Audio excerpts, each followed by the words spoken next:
una proposta che non mi interessa. Ecco. Perché? Perché mettete dei fiori nei vostri cannoni, i soldi servono per rifare i ponti. Niente militare né per uomini né per donne. Quindi niente leva obbligatoria. Assolutamente no. Anche se Servizio civile per tutti. Potrebbe anche funzionare se l'obiettivo è educativo e non ha ispirazioni militaristiche. Una buona cosa per la gioventù e dopo diventa più forte, più sana, più seria, ecco. E anche per l'estate va benissimo. quindi avere Se o 8 mesi o 6, non lo so, però è una buona cosa.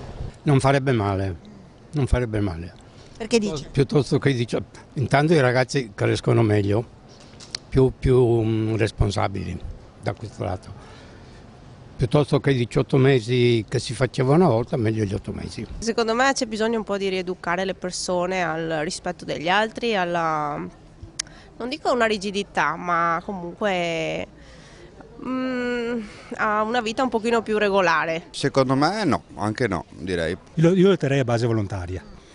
Ecco. Cioè, obbligatorio 8 mesi, però chi vuole farlo? Certo, per cui volontario.